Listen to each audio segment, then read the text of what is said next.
The most evil building in Europe. An evil building? Let's watch that. Okay. This is the Palace of the Parliament. 270 by 240 meters, it is one of the largest buildings on the planet, and it's probably the heaviest. However, this concrete giant is small compared with the master plan that created it. In the late 1970s, Romania's communist leader decided he wanted something new. A socialist capital that centralized his country's political institutions and cemented his reign. Over the course of a decade, Nicolae Ceausescu set in motion one of the most destructive master plans in human history, removing a section of Bucharest as large as Venice. Okay. Romania is special. Located on the eastern end of the European continent, it's home to one of the most seismically active areas in Europe. The Vrancian mountain range within the Carpathians produces unusually strong earthquakes. And on March 4th, 1977, Francia produced an earthquake measuring more than 7 on the Richter scale. In Bucharest, it killed more than 1,500 Romanians, destroyed thousands of homes, and left tens of thousands homeless. That's sad, For some Romanians, it was one of the worst disasters in their lives. But for one Romanian, it was a blessing in disguise. On the pretense of responding to the destruction of the earthquake, Nicolae Ceausescu announced that the country needed to build a new capital in Bucharest city center. His plan was designed around 3 main sections. 1, the Casa Populului, a massive structure designed to hold Romania's main political organs. 2, a horizontal axis of administrative buildings for the bureaucrats. And 3, a massive boulevard lined with luxury apartments for the nomenclatura, Romania's political elite. For his massive building, Ceausescu needed to scope out a safer location. Some of Romania's communist political institutions were damaged in the earthquake, and this couldn't happen again. So he chose Arsenal Hill, a mountain in the center of Bucharest that provided protection from earthquakes. However, there was a problem. Because the hill was safe, it still had an entirely intact neighborhood. Ah, I see. Actually, this wouldn't be a problem for Ceausescu at all. He'd just destroy it. It was only a problem for the people living there. Yeah, I believe it. In the mid to early 1970s, Romania's Communist Party adopted multiple national systematization laws. The fundamental goal was to develop backwards regions and prioritize dense urban areas over rural ones. To do this, the party ordered villages to be converted into miniature cities with civic centers, functional zoning, and high-density buildings. Okay. At face value, it didn't seem entirely bad. Density can be good. But Romania's communists were impatient. By the mid-1980s, the party proposed that thousands of villages in Romania had to be entirely demolished and the population relocated to different villages in order to produce denser, more productive areas. It is such a communism thing, like, you know, the state is so, you know, convinced that, you know, they have all the power and they know exactly what the smart and right thing is to do, man. Like, your village too small, just go somewhere else. It will be better for the whole country. That is so just like a short-sighted way to look at things, yeah? Like, just fuck off your village and just go there because it makes more sense for us.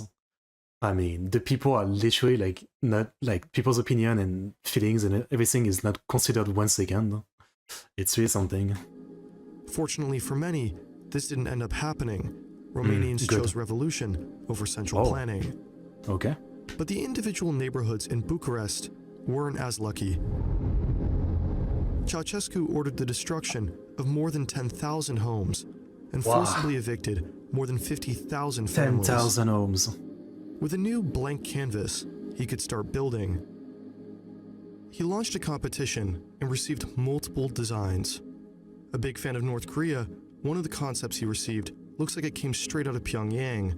Made by the 20-something-year-old architect, Anca Petrescu, she purposely built large papier-mâché models to help convince Ceausescu to choose her designs. And it worked. Smart. Although her North Korean design wasn't chosen, she proposed another variation that did. Considerably thinner than what we know the building as today, it still featured its unique 4 corners. It's stylish. It's hard not to notice how different it still looks. See, exactly what you'd expect from a communist central planner, Ceausescu was a control freak who wasn't very easy to please. He and his equally controlling wife would visit the building's construction site around 3 the times a people, week. yeah. They wanted the columns to be Doric, Ionic, and then Doric again. Windows that were Wait, repeat that? They wanted the columns to be Doric, Ionic, and then Doric again. Windows that were round now needed to I be guess square. it's design stuff. Needed one more floor, then another one, and then another one. He destroyed marble staircases, ordered them rebuilt, ordered them destroyed again, and then ordered them rebuilt again. Bro. It had no air conditioning, specifically because Ceausescu feared a poison attack, and he would order people to measure flowers on decorating columns in order to make sure that they were symmetrical. Okay. Over the course of the building's construction, it would take up around 30% Madness. of the entire country's budget. And overseeing the entire construction and reconstruction was Anka, the chief architect, who underneath her had 700 other individual architects and thousands of workers working in 3 shifts 24/7. Because Ceausescu was a man of the Romanian people, he ordered that the entire building should be locally sourced from Romanian materials.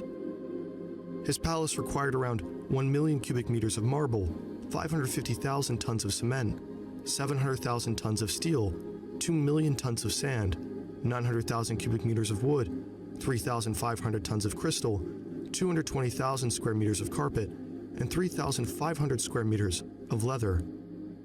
Ceausescu and his communist cronies created an entire crystal industry in Romania to help build thousands of individual chandeliers. While he organized a political apparatus that scanned the streets to catch and punish families who used more than one 40-watt light bulb, his palace was rigged with tens of thousands. I mean, of course, it's always like that. It reminds me of like in the World War II series I was watching. Well, at the end, Hitler did the same. He built like around his bunker, right? He built like some crazy, contraption for like his regime and everything. Even though like literally the war was being lost little by little, I guess all of those rulers, dictators, etc. Like they always want like this kind of like they want like a modern castle, basically, is what it is. I mean, in a weird way, it kind of feels like the meme about like guys who have small dicks but they have like super big cars, right? Like they're riding around with a Hummer or something to compensate. That's basically like the extreme version of that, like. To show your power and to feel like a cool guy, you need to build like some crazy castle thing. It's kind of cringe. Even if like some of the building look cool, it's more like on the architect or something, right? He cut central heating and hot water from Romanian households. He commanded the construction of a building that today requires the same amount of power as a mid-sized town. His building is made up of more than 1,000 individual rooms and has 14 floors. 10 above ground and 4 beneath. The building is also supposedly fitted with an atomic bunker and a tunnel system that could have secured an escape in case of the need for an evacuation. Unfortunately for Ceausescu and his wife, their tunnels wouldn't be useful enough in time. Now that he had a design for his building, Ceausescu also needed an equally monumental axis. Help the poor, you had to think of living in a very rich environment. Called the Victory of Socialism Boulevard, it would purposely be made longer than the Champs-Élysées, around 3.5 kilometers in length and 90 meters wide. Lining his boulevard are 10-story apartment buildings that were intended for key members of his party. From a distance, his boulevard seems like it completely disregards the native conditions of the city, as though the buildings were just glued on. And that's because they were. Eugenio Iordachescu was a Romanian also known as the Engineer of Heaven. Concerned about the planned communist destruction, he developed a system to move churches and historical buildings on rails.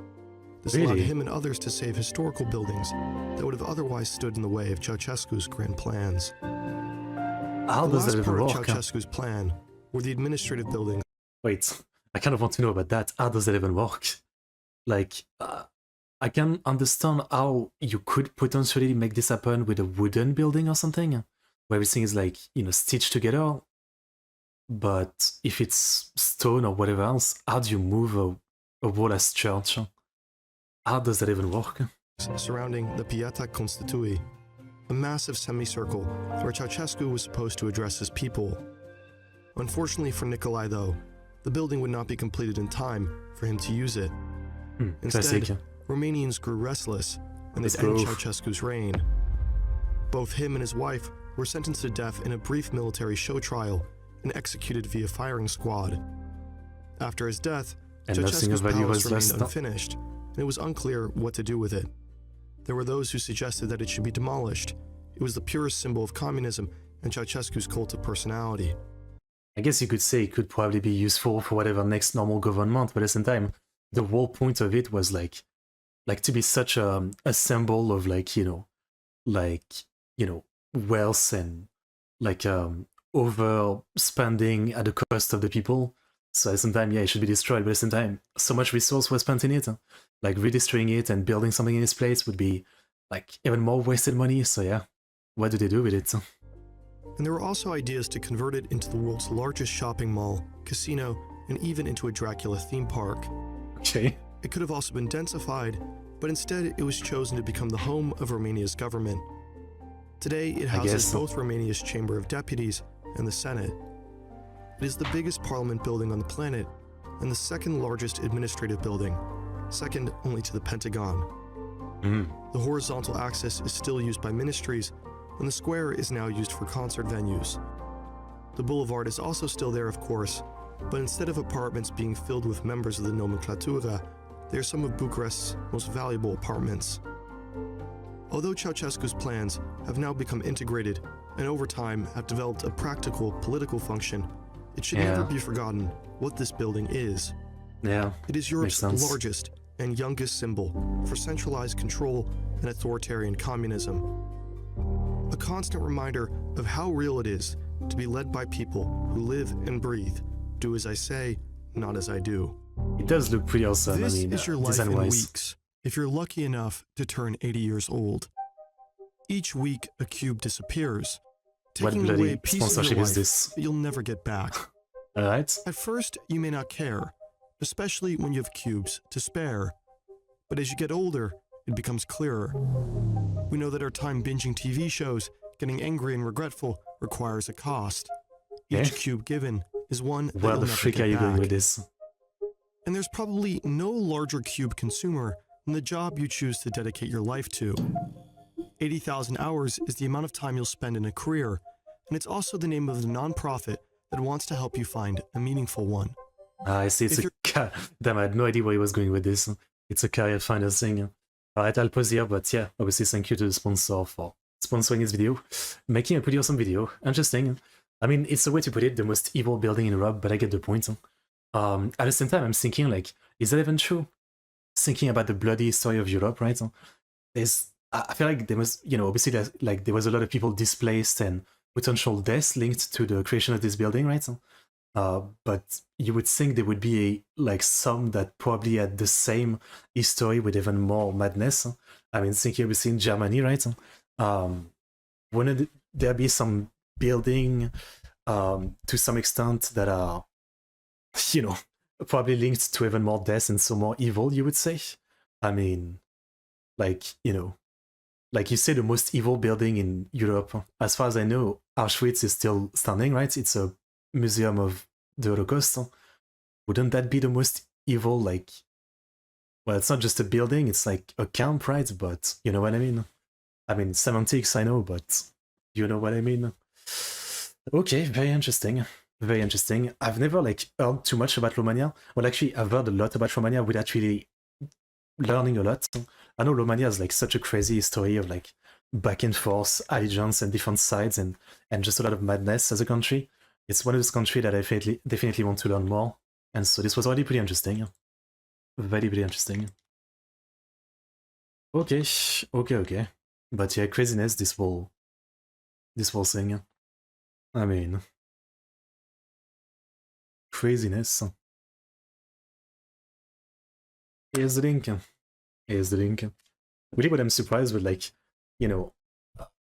it's such a common thing, yeah, all those big leaders always, just having this need to build, the biggest building or castle or something, again, to show off, while, some of them, Like we still try to claim that they are here for the people and they care about the people, and yet they are spending and wasting so much money and manpower, even potentially like killing people to just build their like freaking like castle and symbol of power, whatever. I mean, it it never seems to stop them from doing it. It's just such a common thing, such a common thing. Yeah, it's interesting. It's a very interesting subject, I guess I would say.